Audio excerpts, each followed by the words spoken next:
Voici maintenant comment multiplier et diviser en algèbre des termes algébriques. Alors, premièrement, contrairement à l'addition et la soustraction où on ne peut qu'additionner et soustraire les termes semblables, pour ce qui est de la multiplication et division, j'ai le droit de tout multiplier et de tout diviser. De telle sorte qu'ici, si j'avais moins 3a plus 2b, je ne pourrais rien faire. Mais puisque j'ai moins 3a fois 2b, j'ai le droit. Qu'est-ce que je fais? Je prends tout simplement les coefficients des termes, donc moins 3 et 2, et je les multiplie. Donc, moins 3 fois 2, moins 6. Et je mets simplement à côté les variables qui viennent s'ajouter à la fin. En fait, lorsque j'écris moins 3a fois 2b, ça veut dire moins 3 fois a fois 2 fois b. Et par commutativité de la multiplication, c'est équivalent à moins 3 fois 2 fois a fois b. Et c'est pour cette raison que moins 3 fois moins 2 devient moins 6 et que a fois b deviennent tout simplement deux variables côte à côte, donc collées. Deuxième exemple. Admettons que j'ai moins 6b fois 4b. Alors, si j'utilise la même manière de faire, j'aurai donc moins 6 fois b fois 4 fois b. Par commutativité de la multiplication, ça devient moins 6 fois 4 fois b fois b. Moins 6 fois 4. Oui. Moins 6 fois 4 nous donne donc ici moins 24. Moins 24.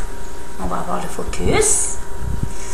Et b fois b, contrairement à tout à l'heure où on mettait les variables différentes côte à côte, dans le cas où on a des variables identiques, on parle d'une multiplication répétée. Or, une multiplication répétée, c'est une exponentiation. Donc, ça donne moins 24b, et comme le b est répété deux fois, moins 24b exposant 2. Troisième exemple, une division. Même chose. Alors, ce qu'on va faire, c'est qu'on va tout simplement prendre les coefficients et on va les diviser. 36 divisé par 4, 9, et on conservera la partie variable. En deuxième secondaire, on apprend uniquement à diviser un terme variable par un terme constant. Donc, tu ne rencontreras pas de 36b carré divisé par 4b, par exemple. Ça, c'est pour secondaire 3. Maintenant, on a ici ce qu'on appelle une multiplication d'un tout. Donc, on a vu ensemble, soustraire un tout, c'est soustraire chaque partie lorsqu'il y a un moins devant. Additionner un tout, c'est additionner chacune des parties. Bien, multiplier un tout, ce sera donc multiplier chacune des parties. On va commencer par identifier les parties.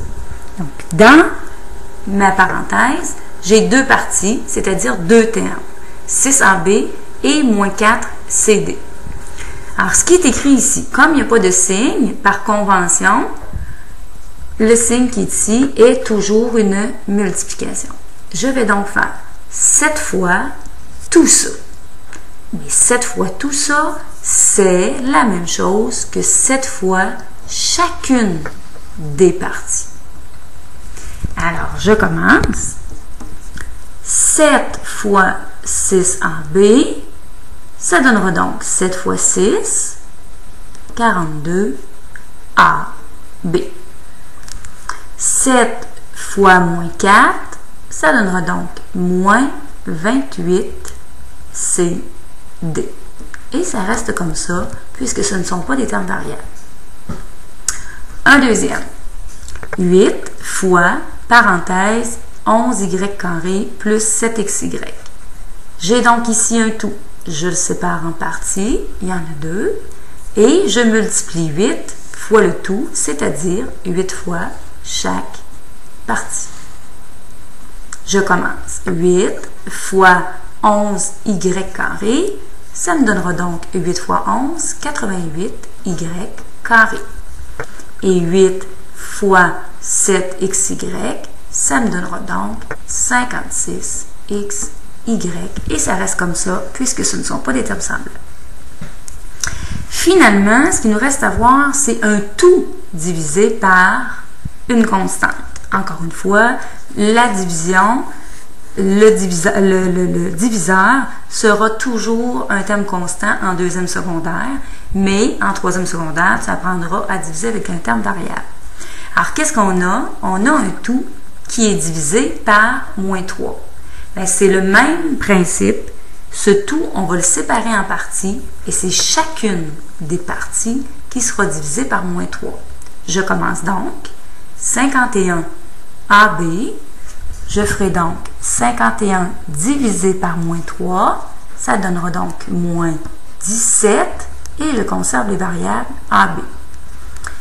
Et ensuite, je fais 9 divisé par moins 3, ce qui donnera moins 3A. Et c'est terminé, puisqu'encore une fois, ce ne sont pas des termes semblables.